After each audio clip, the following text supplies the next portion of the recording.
Go live there.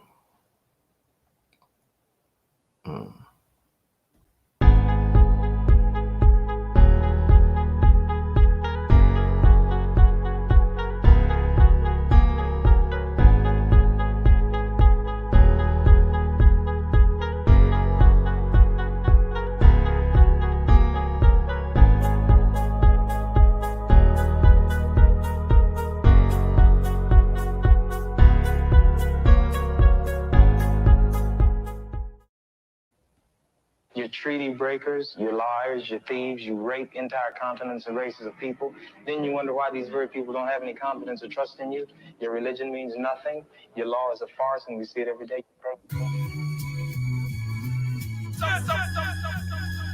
We gon' treat it like North Sentinel Island. You come round here, you gon' get the tip of the spear.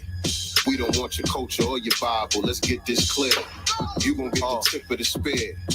The ancient gentrification was Persian invasions. They changed all the names, then perverted the faces. They claimed all the gangs, perpetrated their greatness. Ask them how they built it, they start talking about spaceships. Ain't nothing changed since them days, kid. The removal and displacement of dark populations. I use my art to explain shit, to spark the brain with. Hope these messages is contagious. I got receipts and dead instruments to claim, while rich belligerents is claiming eminent domain.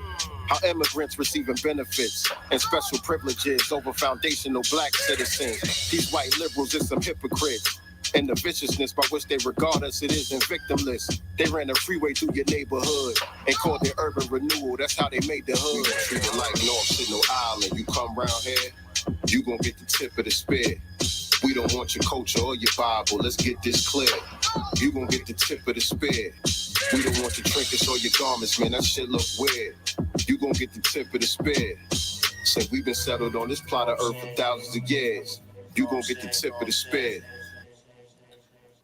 Yes, indeed. Yes, indeed. Yes, indeed. Hold on a second. Pause that. Yes, indeed. Yes, indeed. Let me bring myself back on the screen over here. Welcome, family, to the relaunch of Sincere Luv Da GodCast. Welcome to another episode of Sincere Luv Da GodCast. Glad to have the family in the building. I see y'all up in the chat. Some chick named Star. Welcome. How you doing? Sister Colette. Peace to the family. Glad to have y'all with us on this Sunday evening. This is a special broadcast tonight. We relaunching Sincere Luv Da GodCast. For those of y'all that's been tapped in with me for a little while, man, y'all might have heard some of the previous broadcasts. I had started this sometime last year, shortly after I joined the digital real estate program with Brother Ben X. Shout out to the whole BWO family, ABS tribe, and all of that. Shortly after joining that movement, that tribe, that organization, I had launched the Sincere Luv Da GodCast, and I was broadcasting pretty frequently. I never really got it down to having a regular schedule. I would just go live whenever and just chop it up and, bring different people on just to have conversations whenever I just felt the need to do it. But, after watching some of the episodes, man, I just felt like something was missing. Something was missing from the broadcast, with just me on the screen talking, about different issues. And, it wasn't all bad, but I just felt like something was missing. And so I fell back from broadcasting for a little while, and I've been kind of on the hunt for a co-host and a companion that could come on here and chop up some good game with me and, just bring some balance to the platform. You know what I'm saying? And so I wanted to introduce to y'all tonight, new co-host to the platform, sister that I linked up with on social media not too long ago, man. We've been following each other, for a little while now. And I just noticed, she was always having some meaningful engagement with stuff that I was posting. And so I ended up following her back and seeing that, she was right on point with a lot of stuff that she was posting, talking about issues that's going on concerning the Black family. And, I could tell she was very codified. I could tell that she was on the ball with her perspective on a lot of issues that's taking place. And so I reached out to her and I said, yo, listen, how you feel about doing a podcast with me? You know what I'm saying? And she's like, oh, I don't know. I'm kind of shy to be on camera and stuff. I feel crazy, you know. And I'm like, hey, I'll be feeling the same way. You know what I'm saying? And still right now, even before I hit the live button just now, my heart start beating a little faster, you know, palms start sweating and all that. I still get that little nervousness. And I'm very critical of myself too, the way that I speak, because, you know, I listen to a lot of different podcasts. I listen to a lot of public speakers, you know. I'm always listening to audio books and, you know, the great speakers of the past, the Malcolms, you know, the present day Minister Farrakhan and people like that. And I'm always comparing myself to those great speakers. You know what I'm saying? And so I'll be very, very critical of myself with the way that I speak and the way that I express myself sometimes. But I had to learn to get over that and let that go and just be me. You know what I'm saying? And so it kind of it's been working. It's been working for me. I'm getting through it. And so I gave her some of that same advice. You know what I'm saying? And she said, you know what? Let's do it. Let's give it a try. You know, see how it works out. And so, you know, this is kind of like a soft relaunch of the program. You know, we're going to come on here, chop it up with y'all, feel each other out, try to build some chemistry with each other, make sure that we get along and that we like each other and all of that good stuff. You know what I'm saying? So without further ado, I want to introduce to the platform, introduce to the family, my new co-host, NYCTEE. NYCTEE, welcome, welcome, welcome to the program. How you doing, sis? Family, peace and B1. B1. Can everybody see us and hear us pretty good? In the chat, type a number 7 in the chat if y'all can see both of us and hear both of us pretty good. Tonight, we're going to be, you know, trying to get some of the kinks out, you know, some of the technical kinks, make sure that we all good. I see Lafayette, Louisiana in the building. Let's go, Peter Ogun. How you doing, brother? B1 to the family. Can you see the comments in the chat? I can't see the comments. No. You can? Oh, you should be able to, on your screen somewhere, you should be able to hit comments and it should show on the side of your screen. I don't know what it looks like on your side. On my side, it's on the right side. Oh, chat. Chat. That's not it. There you go. That's not it? Nah, I think that's if I wanted to type something, I guess. There should be a private chat where me and you could type back and forth to each other and nobody else could see. And there should be a live chat where you can see everybody that's inside the comment section. I'm not sure what it looks like on your side. Oops. But either way, we here, we in the building. Again, welcome. Welcome to the podcast. Welcome to the broadcast, man. I'm glad to have you. I'm glad you agreed to do this with me. How you feeling right now? You nervous? Very nervous. Public speaking isn't my thing. Okay. It's all right. We're going to get through it. We're going to definitely get through it. I'm going to ignore y'all in the chat for a minute because sometimes I get a little bit distracted. I'm just going to turn it off so I can't see it. I'll look every so often. I want y'all to continue to engage with us. Definitely hit the like button, hit the share button, subscribe to this channel so y'all can tune into us when we go live and do these broadcasts. But I'm going to turn the chat off because I get distracted sometimes by that. But I will tap in with y'all every once in a while to see what y'all talking about and answer some of y'all questions and things like that. But what I want to do, sis, I want to get to know you a little bit. I want the family to get to know you a little bit. So I'm just gonna do like a little. I ain't gonna get all in your business, but you know, talk a little bit about your background. I know what you're talking about. Yeah. Talk a little bit about your background and say what? I said I'm Cali born and raised. What part of Cali? Los Angeles. Los Angeles, California. Okay. Born and raised. That's what's up.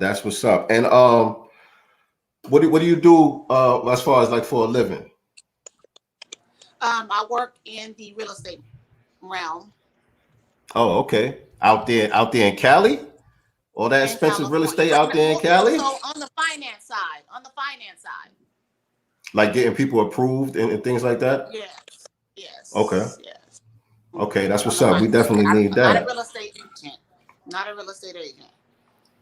Okay. But if you want to buy some property in California, the Las Vegas area, I can introduce you guys to some folks, our folks, that's in there, and can help you out. So, tap in if that's what y'all need.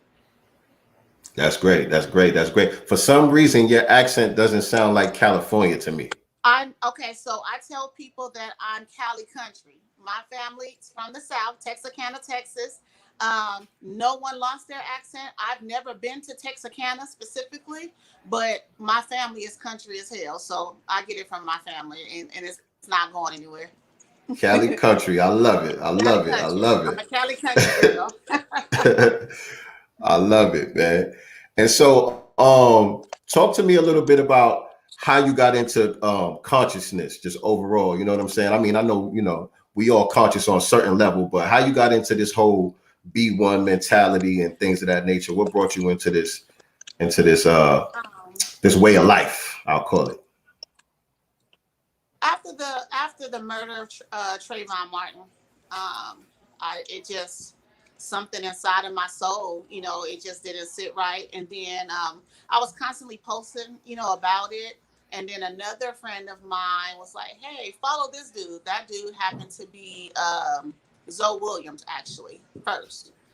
And, and I loved his content, as far as teaching, religion, and they had, current event topics and stuff like that. And one day I believe he had Tariq on his show, if I'm not mistaken, or maybe I saw his name somewhere. And so I started following his content and, got into watching his movies. He started referring books, which Zoe does that a lot too. And I think, Zoe introduced me more to the book stuff. Then Tariq kind of started talking about books. So then I started burying myself into the reading, and focusing on learning who we were, obviously, before slavery and stuff like that. And it just sparked something in me. I would say that I was slightly on the coon train, Yeah, I thought we was all in this together. Okay. Yeah, Oh, so you say I so thought we was all in this together. We gotta love everybody, and kumbaya. I was singing the song. Wow, wow, wow. But I wouldn't necessarily, me personally, and a lot of people would describe it that way. But me personally, I wouldn't necessarily describe that as being on the coon train. To me, some of our people are just confused. Some of our people haven't been exposed to the right information. And that doesn't necessarily put them on the coon train in my book. To me, that, you know what I'm saying, those people can be helped. You know what I'm saying? Those people just need to be guided in the right direction. They just need to hear the right message from the right person at the right time, and they'll be on board. You know what I'm saying? But when you on the coon train, that's something that is deliberate and intentional.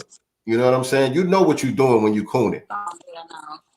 You know what I'm saying? You know and understand that a lot of the stuff that you spewing is nonsense, and you know that you are caping for the butter biscuits out here. You know what I'm saying? That's something that's done with a purpose. At all. Yeah, no, I never looked for the biscuits, but I think I definitely didn't understand racism and white supremacy, and I thought that racism was just white people. Right. And not all white people, obviously, but I'm saying, just specific to that one group, even though I experienced racism from other groups, I would still feel like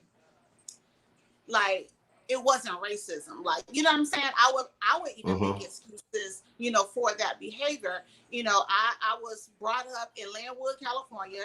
That city is predominantly, at the time, because this is 80s, 90s, you know what I'm saying? So it was predominantly Black and Hispanic. And we all pretty much got along. They had Hispanic gangs, of course, the Black gangs and stuff like that.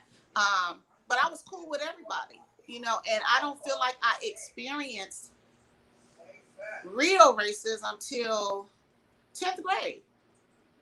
And unfortunately, it wasn't, not unfortunately, but it was from the Hispanic community.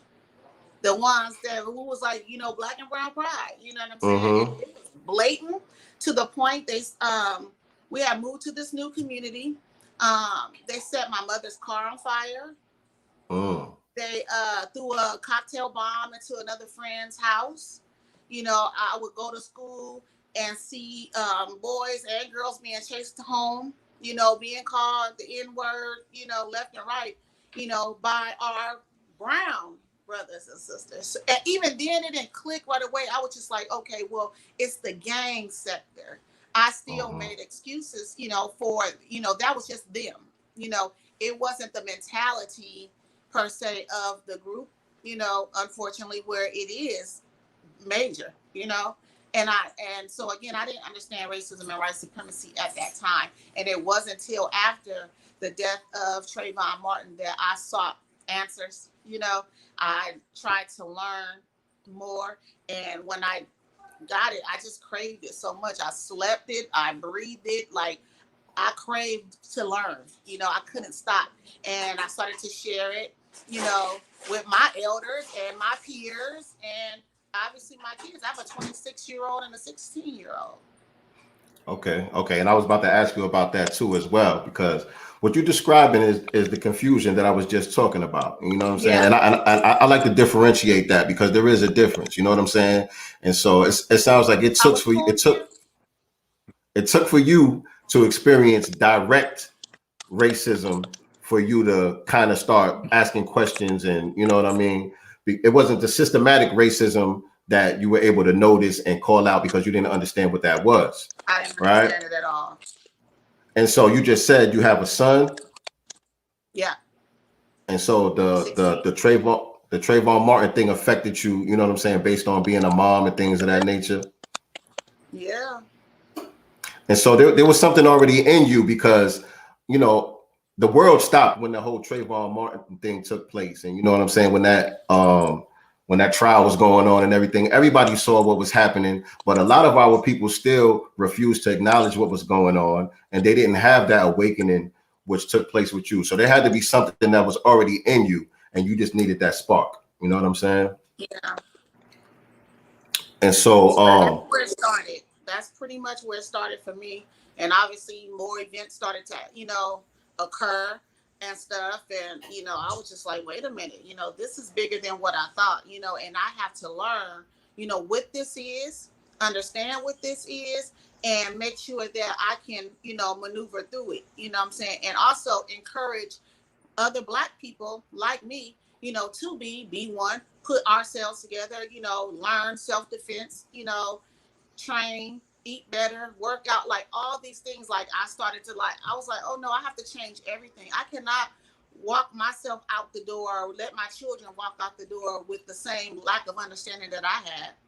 You know, I want to equip them, you know, for what's out there, because I can't be there every second, you know. So, but yeah, that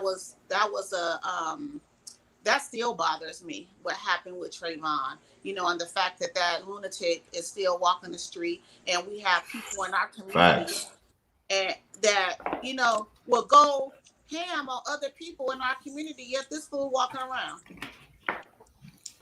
What is that? What is that about our people, man, where we go ham on each other?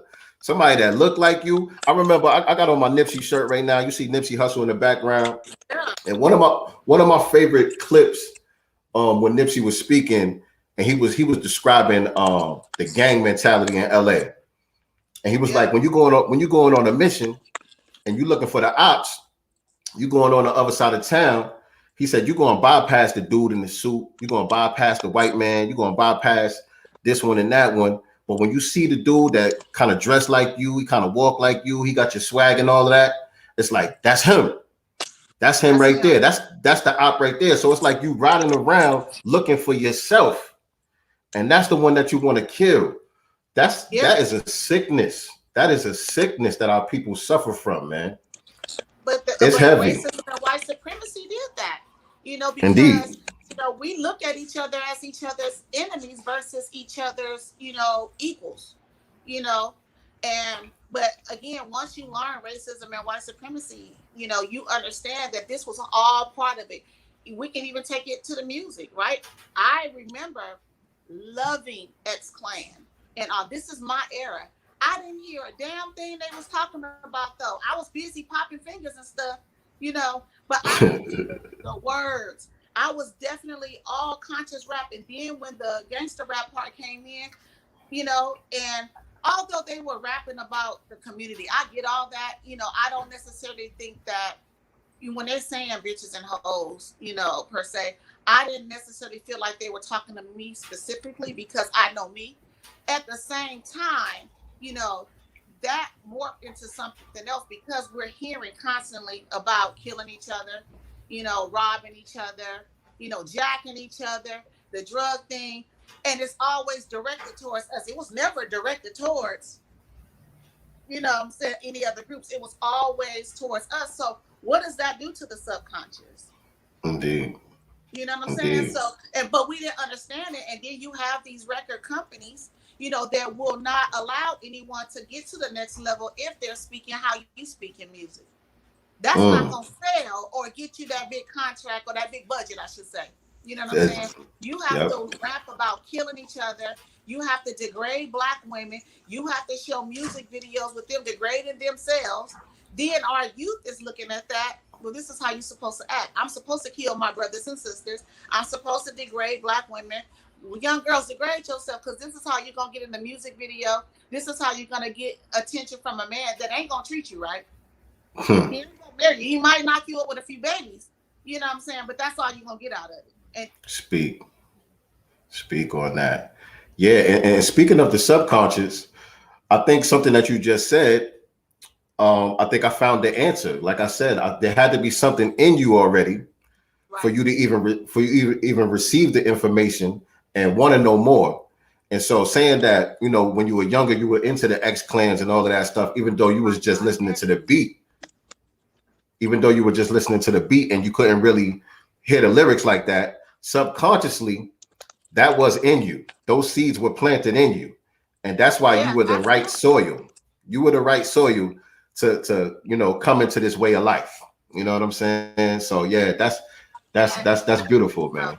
It's a beautiful journey. I got into consciousness at a young age because a lot of people in my family they were into Islam early. You know what I'm saying? There was a lot of God bodies, 5% Nation of Islam and all of that. You know what I mean? So that was around me from a very, very young age. You know what I'm saying? At a tender age, I was hearing that the Black man is God and the white man is the devil and all of that. You know what I'm saying? I heard the Black man was shit. He don't want to work. He don't want to do nothing. He going to, get you pregnant and just leave.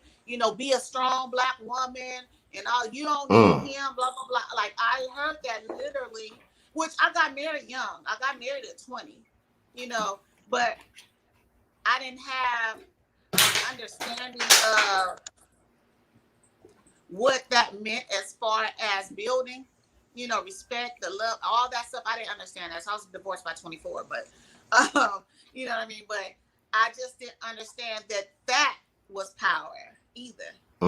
Family. And I'm just learning that basically when Trayvon died, how many years ago? 14? Damn, has it been that long? Yeah. So in my 30s, I figured this out in my 30s, late 30s. Like, come on now. I feel like, I'm starting over. Well, like the Christians, I'm born again. Indeed. Born again B1. Right. You know what I'm saying? and I heard Speech from Arrested Development.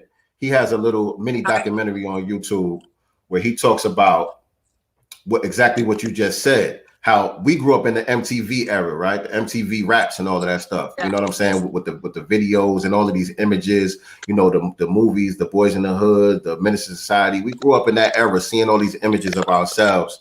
And we were taught basically, and specifically the men and the boys were taught that our manhood was this fake facade of machismo and all of this stuff. And, you got to be extra gangster and all of that stuff to be a man.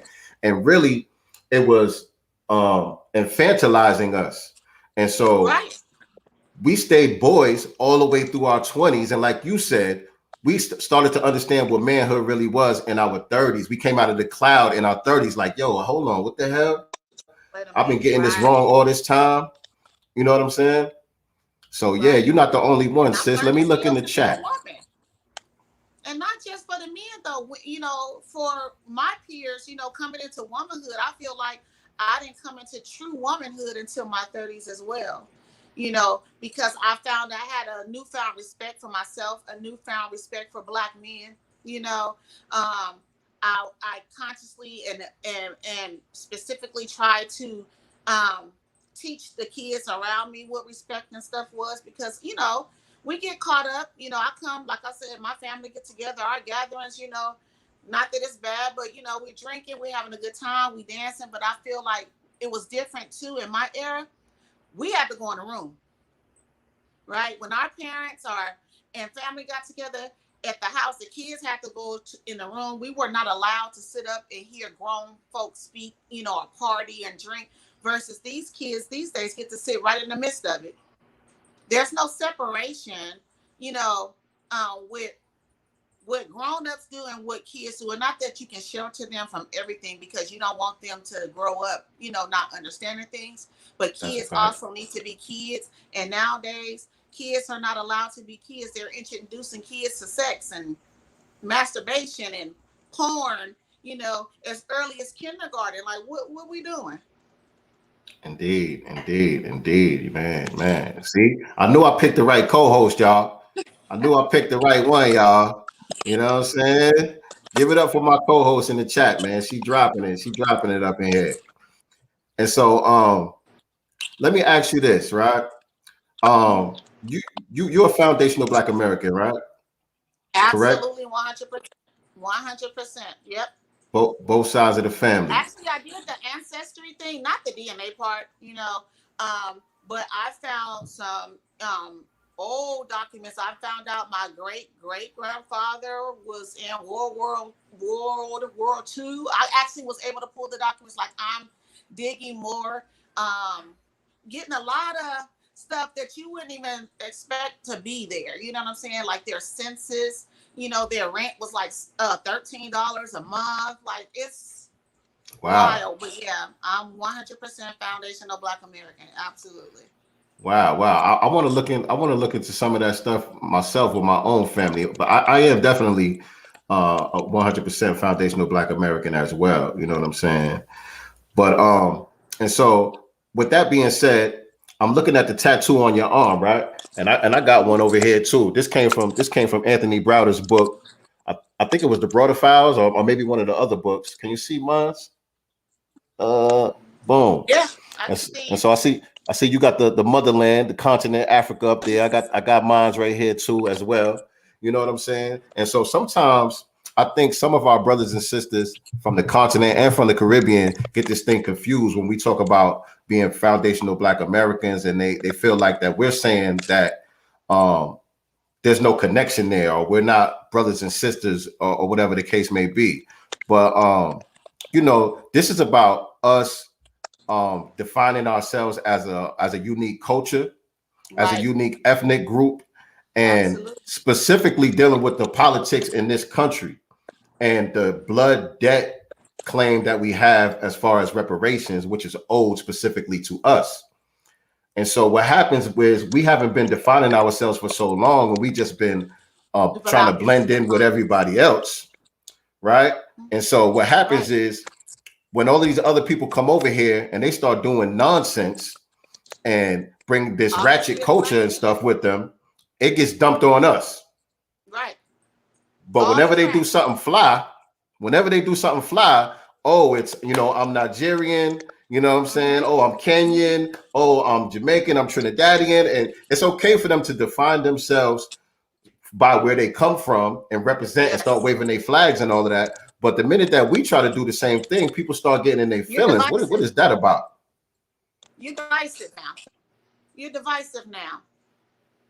But I feel like, do they not understand what we're trying to do, or they're intentionally, you know, not trying to understand because at some point they feel like it's no longer benefiting them?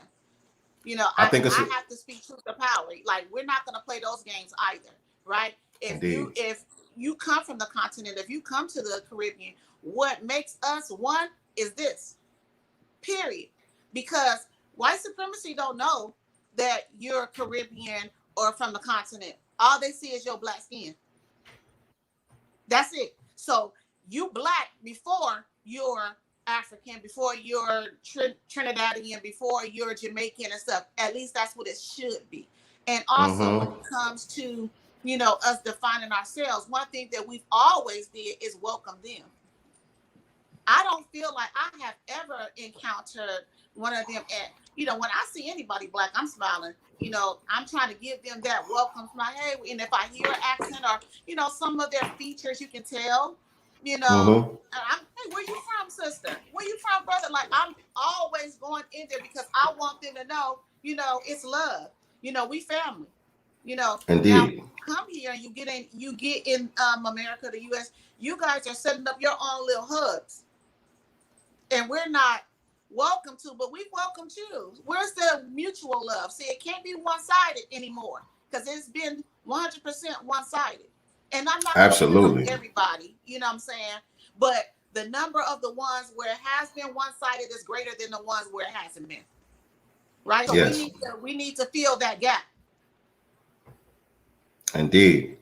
As a group, it has not been reciprocated. It has not been reciprocated at all. You know what I'm saying? They showing you. We don't love you, right? We love you, but you got to get with the program. Otherwise, in Tariq words, hold your own nuts. You're gonna have to hold them. You're gonna have to hold them, and I'm gonna have to let you do you, and you're gonna learn the hard way. You know what this devil gonna do. Hey, they showing you mad love in the chat, sis. That's my mom right there on the screen. Shout out to Mama Love in the building. I appreciate all y'all, man, engaging with the conversation and all that. Make sure y'all hit the like button. Thank you, Cindy. Love you back. All right, make sure y'all hit the like button. Make sure y'all hit the share button. Make sure y'all hit the subscribe button so you can and hit the notification bell so you can be notified whenever we go live to chop up some good game with the family. You know what I'm saying? Let me see some of these comments here. Got that iced tea. Queen got that vibe. So yeah, talk about your name a little bit. Make sure we pronouncing it correct and where that name came from and what it means and all that. Song, from Michelet NYCTEE. They call me NYCTEE, and everybody like, you know, I'm a Gemini, so you know sometimes we be a little, you know, I own it. Sometimes you nice, but sometimes you nasty. Help me to mean. You know, I have, you know, multiple sides. So I was like, well, there it is. Nasty. Because I have but the nasty side, meaning the bad side, doesn't come out until you push me. Like I love everybody, but don't put me. I mean, yeah, you seem very sweet. You seem very sweet. But I already know that switch could flip. Oh, you know what I mean? Quick. Okay. Oh yeah, 100%. There is a transgender or gender fluidity war on masculinity. I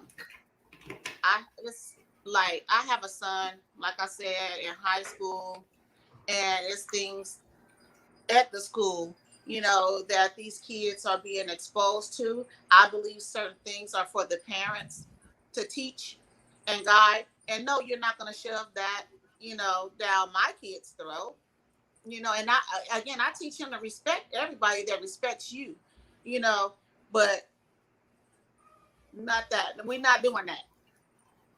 Indeed. You know what my son told me that broke my heart? Last year, sometime, year before, you know, now he's, you know, liking girls looking at him, you know, it's that time, right? Fly little dude, man. Yeah. And he said, Mom, you know, my fear is to be dating a girl and find out later it's you know, born a boy or genetically a dude. Like, why do kids have to have that fear right now? We didn't have those things to worry about. He told me that. And it's crazy because they're allowing them younger and younger to start taking those hormones to even get the operations. You know what I'm saying? All that stuff. Younger and younger. Our mayor just signed a bill. And the thing is, they'll start the bills with something else. You think it's about something else, right? And then as you read through it, the real thing up in there. And so he signed some bill where basically kids, I believe as young as 11, you know, can start taking, you know, the hormones, and they can also have abortions without telling their families, their parents. See that? Just past, I want to say last week, 2 weeks ago or so. It's I wish I can go on my phone because I saved it, but I don't want to disconnect. But yeah, he just signed this into law a week or two ago. Like, at what point an 11-year-old wants to be Superman, Batman, a fairy princess, you know, a unicorn? Those are not things they can be, right? And it's up to the parents to talk to their children. There's no way that this system should be able to say, okay, 11-year-old, you mean preteen, and say, take these pills so next week you can have breast. Or, you know, for a female, she can start growing facial hairs. Like, that's not acceptable to me. What about the side effects to that? What if my child dies, you know, from complications from that? Who's going to take the responsibility for that? Yeah, man, they know and understand. It's a wicked thing, man, because they know and understand that children's minds are not fully developed. You know what I'm saying? They know and understand that there's certain parts of the brain that are just not functioning yet. That's why, you know, children are allowed to make certain decisions without parents' permission before a certain age. Why, you know, that's why they're not allowed to drink alcohol or buy cigarettes or join the armed forces, or, you know, the parents are supposed to guide them and make certain decisions for them until they're able to do that for themselves. You know what I'm saying? So what's the rush? What's the rush? If you feel like you're the opposite sex on the inside and you're trapped in the wrong body or whatever the case may be, you know what I mean? Wait until your mind is fully developed so that you're sure, because there are people that I've seen who've gotten the operation and are regretting it. And regret it. And are regretting it. They're saying, I was young, I was tripping. You know what I'm saying? They got caught up in a certain lifestyle and they took it a little bit too far and they can't take it back now. Right. And a lot of it is sometimes, you know, kids rebel, right? And, you know, the more parents tell kids not to do, the more they want to do it. So you never know what those conversations were at home. Like, I'm going to do it just to rebel. I'm going to do it because, you know, mom and dad said I can't, but they said I can. And just because I know it's going to piss mom and dad out because, you know, they said I can't do it, I'm going to go against everything they said and I'm going to do it anyway. Because kids do things to rebel. That's part of growing up, you know. And so they need to take that in consideration. I just think that it's shameful, and people need to push back, though. You know, people have to stop being fearful. You have to push back, because the thing is, if you give up certain freedoms, you might as well give up all of them. And don't complain later. You have all the power to get that stuff done now. The contract for Black America. Don't complain now. I see people, Biden's remorse. Why? Biden's remorse. What you remorse for? Because they showed us what it was from the beginning. They ain't make you no promises. They told you you wasn't going to get shit. They told you shut up and vote. I try to post that at least 5 times a week just to remind Negroes. They said it. I'm with you. I ain't gonna let them pretend they ain't know what was going on. I ain't gonna let them pretend that it wasn't a deliberate misdirection. We're gonna hold you accountable for that. We're gonna hold you. Those of y'all that got those large platforms who you know, got the whole DNC behind you, and you know what I'm saying, your voice is loud, you know what I mean? We're gonna hold y'all accountable. We're gonna stay on your neck. We're gonna stay on your neck. And that's why it's important for us to have platforms like this and create spaces like this. You know what I mean? So we could magnify the messages and the voices of those who are already doing it on a higher level than us. Shout out to the Tariq C's, the Jason Blacks. Shout out to the Vicky Dillards, you know, Dr. Boyce Watkins and others, you know what I'm saying, who've been out there doing this thing on a high level. You know what I mean? We ain't saying nothing different. Black people have to be careful with who they're putting in the forefront for us. See, the thing is, we got to stop letting them pick our leaders. Indeed. Right?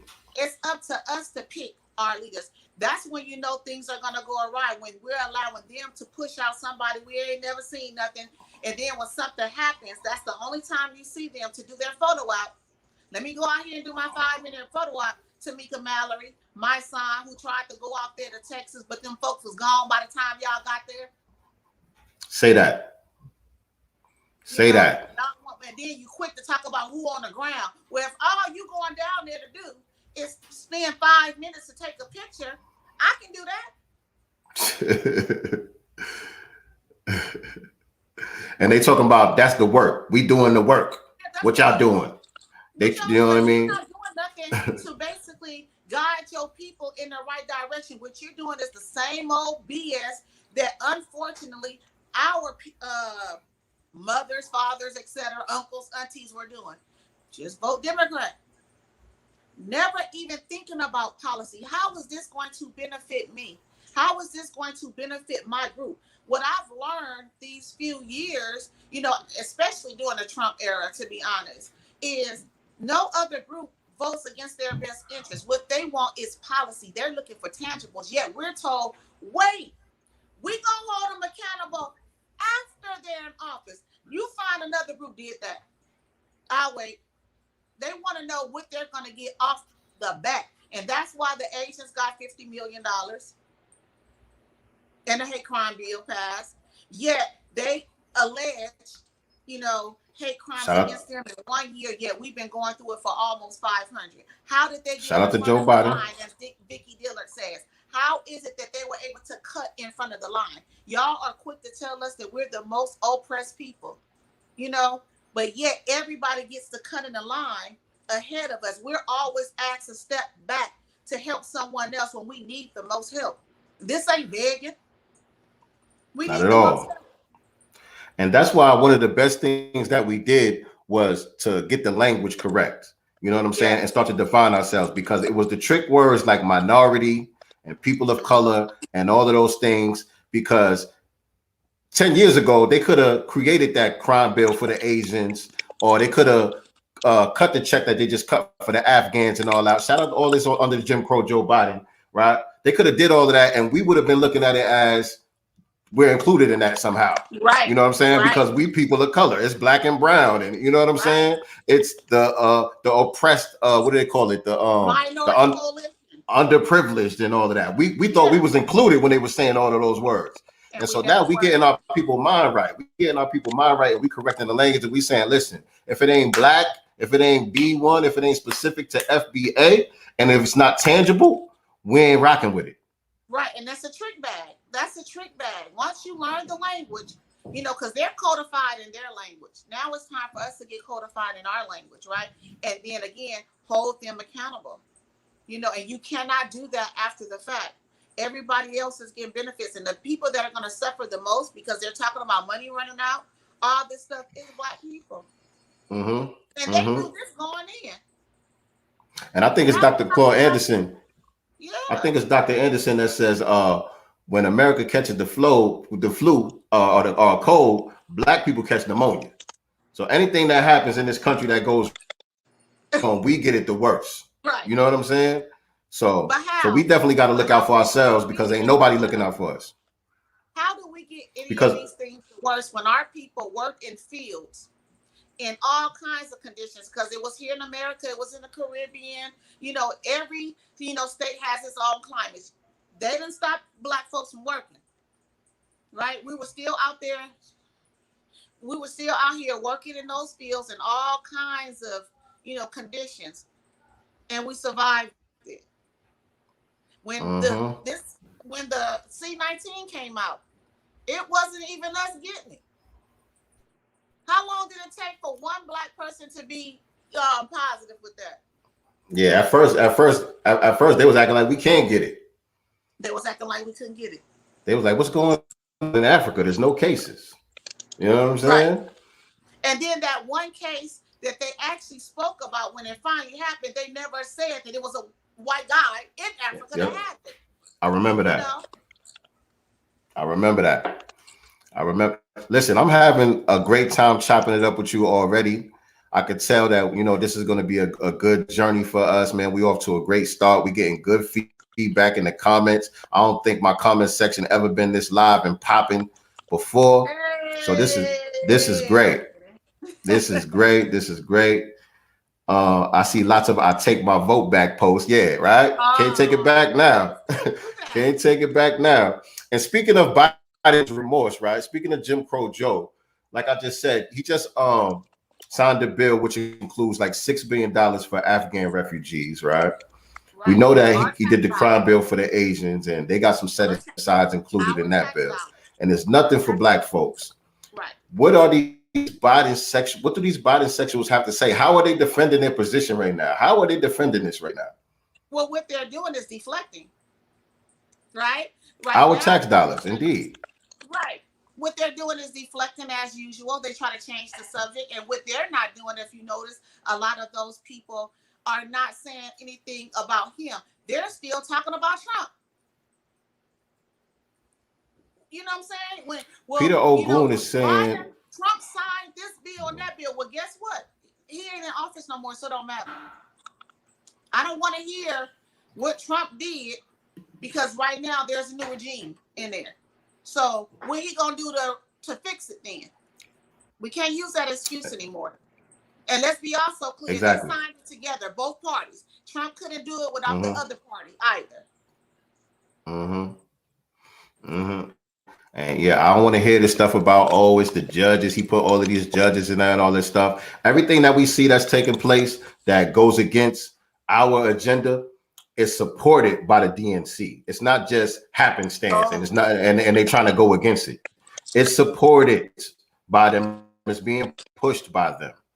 You know what I'm saying? Yeah, but what? And so that's just what it is. A lot of the DNC are not FBA either, though. Exactly. And that's intentional and deliberate. Once you learn that, you're like, okay, now it makes sense that they keep pushing this immigration stuff, right? Because, you know, they have family members, you know, et cetera, friends, you know, so it makes sense. You know, the thing about it is when you get to certain levels, your job is to help your group. Somebody asked for the Cash App. I'm gonna put your Cash App on the screen, sis. I'm gonna see if we can't get you a couple of donations tonight. You know what I'm talking about? Give me 1 second. Give me 1 second here. Create banner. What is it? What's your Cash App? $? It's $, and everything except for the L at the end. NYCTEEGUR. Right. Yeah. You are. And let me just throw that up there real quick. Boom. Yeah, it's wild once you start to, you know, there y'all go into the nooks and cranny of everything, and you just see the Jedi mind trick that they've, you know, played on our people. And it's very sad because you have these people such as, you know, the DNC, NAACP, and other groups that claim that they're standing for Black people, yet they're silent on reparations. You know, they're silent on tangible policies. They the main ones saying wait. And then you hear how, you know, Jim Crow Joe Biden decided how he was going to talk down to them in that meeting. He didn't know he was being recorded. You know, how he was speaking to them, which was inappropriate. And they still refuse to step up and say, you know what, this is unacceptable. You know, we're going to, you know, pull our support, you know, something. Right? Where is that energy at? Instead, we going along to get along because they're scared of losing their biscuits. They don't care about the collective. Indeed.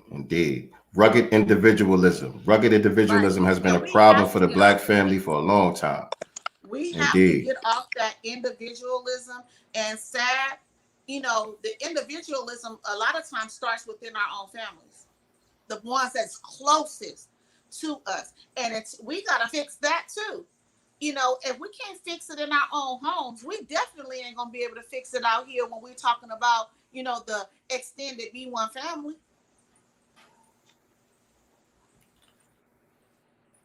So y'all see the Cash App. It's going to scroll across the bottom now.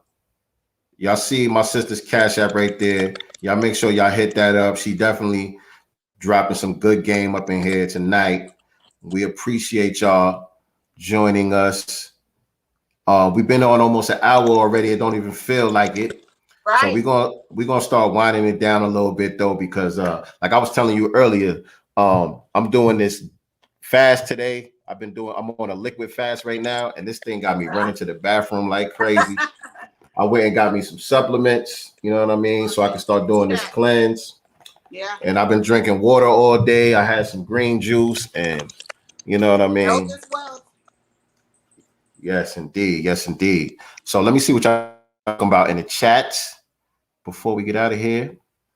Oh, shout out to my brother DJ RP Beats too. I guess he didn't have a chance to join us tonight. I did send him the link just in case he wanted to tap in to chop it up with us a little bit. I do want to try to incorporate him into the show. You know what I'm saying? What I want to do is I want to see if we could get him on screen behind the wheels, kind of playing some music in the background low. You know what I'm saying? Doing what he do. Right. Just, you know, playing some instrumentals in the background while we chopping it up, and he could chime in and out the conversation as well. I just don't know how that's going to work on the technical side with the sound and all of that. And Put it together. my brother Peter Ogun is up in the building. He was saying that he couldn't hear you too well. Can everybody else hear NYCTEE pretty good? Hopefully. Let me know if y'all able to hear her pretty good. Because Peter Ogun, he mentioned a couple of times. I'm gonna get the headset part together too. And I have I bought my son a mic, you know, because he does all this stuff with gaming and stuff. So I'll mic up the next one. And maybe I'll do it from my laptop. Okay. But I still want y'all to let me know. Okay, Mama Love push number 7, so I guess she can hear you pretty good. So I just saw a comment on there about Biden walking out on the UN meeting. Yeah, when they were discussing racism and reparations. Mm-hmm. Thank you, Walker. Thank you. I know my brother, shout out to TD Hip Hop, and I know that was his headline for his broadcast that he did on it, but it wasn't even that he walked out, he just didn't show up. It was like, and you know one of my other IG, you know, intellects hit me up and was like, yeah, you know, Obama did the same thing. Mm-hmm. I'll send you some information on that, you know, tonight. I'll send that to you. But yeah, Obama did the same thing. Definitely send me that. Let me check that out. That's my mom, NYCTEE. That's my mom right there. She always going to be in the building. You could guarantee she going to be in the chat every time we go live. You know what I mean? Number one fan of the broadcast right there. Let me see. Cosmic balance. Got to match the masculinity with the femininity. Appreciate you. Absolutely. Can't have one without the other. Let me see. Non-FBAs cannot speak for us at all. Absolutely not. No. Absolutely not. We got to get that together. Can't speak against. Especially if they're speaking against. Right? If you're coming in and speaking against and undermining what it is that we're trying to do, absolutely not. Yeah, and I seen some of that earlier today with my man. Shout out to Dwan B. He was going back and forth with Talib Kweli about some things. These dudes be so off code, man. These dudes be so off code. For them biscuits, they stay relevant. You know, the thing is, you know, by who they prop up and the things that they say, what's going on. Because people like Jason Black, we don't see them propping him up like that. Where their voices at? Exactly. You notice they stopped calling Tariq to CNN. Yeah, they don't want to have those conversations no more. Even the Breakfast Club. They used to have him on, you know what I'm saying? Hot 97. They used to have him on when he had a new movie coming out or something. But the last 2 or 3 movies, they ain't had him on there. You see. You know what I'm saying? You know, you see. Because the thing is, he's not going to talk. But you notice when he has been up there, Charlemagne, they not, you know, bringing those fake booties and all that stuff on there with him. See, they know who to play with and who not to play with. And that's evident, you know, with certain things that they do to certain people. But it's inappropriate on every level. If you went on a show and did certain things that they're doing or saying certain things that they're saying, you would have been called out by multiple Me Too groups and whatever other group, you know. But certain people, as Kwame says, is protected. Why? Why are they allowed to do and say certain things? What I would like to know, and I haven't researched it, what's the age demographic for the people that watch that show?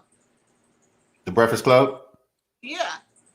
You know, That's a because good it's question. almost like they're targeting, you know, a certain, the things that they say, who's listening to that? Because grown folks don't want to hear that. Good point. Good point. Good point. And damn, I was about to say something. Sorry. No, it's all good. It slipped my mind though. It slipped my mind. I had something that I wanted to say about that. I lost it. Yeah, shout out to the chat, man. Y'all been showing love all night, man. My brother 4144 Theory, I appreciate you, brother. View of One, always in the building showing love. Shout out to my sister, View of One. Yes, hit the like button, hit the share button, subscribe to the channel. Make sure you hit the notification bell as well. Follow my sister. She ain't accepting everybody. You know, her page is private, so you got to get screened before you get up in there. That on purpose. You know, it's so many trolls. You know, I be getting, you know, little wankers up in there like. Yeah. I can imagine. I can imagine. And also, but you know, maybe I'll, you know, move some stuff around. But yeah, some people be weird. Yeah, nah, it's all good. You got to protect your energy. You got to protect your space. But she is at NYCTEE. That's NYCTEEGURL, right? Yep, that's it. Right. So it's just like, yep. Follow her. Follow me. I'm at Sincere Luv Da God on all social media platforms. Definitely check out the music. You know, got the Spirit and the Shield streaming right now on all platforms as well. Shout out to my brother DJ RP Beats.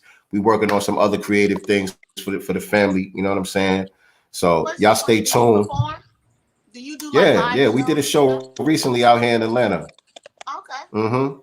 We had a show recently. It's hard to get booked with the type of content that we dropping. You know what I'm saying? Not right. You're breaking up a little bit. Yeah. You're breaking up a little bit. I can't hear you. I'm talking. I think it's me. I think my service is lagging over here. Yeah, I hear you. So I was saying, yeah, we just did a show in August here in Atlanta at the RBG Music Festival. But it's hard for us to get booked at a lot of these venues, man, just because based on what we're talking about. So, you know, it got to be, you know, like maybe somewhere where Reza is speaking at or something like that. You know what I mean? If you know anybody that's promoting stuff like that and they want to get us on, we here for that, for sure. All right. For sure. All right, family. So we're gonna end the broadcast tonight, man. We appreciate y'all tapping with us. Like I said, follow my sister, follow me at Sincere Luv Da God, all platforms, at nyctegur on Instagram. Same thing on Twitter, right? Yeah, same thing on Twitter. And we'll be back here, same time. We're gonna shoot for the same time next Sunday. Yep. Next Sunday, and we'll build from there. You know what I'm saying? We might decide we go live a couple of times a week. You know what I'm saying? But we'll figure it out as we go. We just filling things out. And once again, we appreciate y'all. Thank you. It has been another great episode of Sincere Luv Da GodCast. And we out of here. For the warm welcome, and you guys have a good night. Good night. Good night. Good night.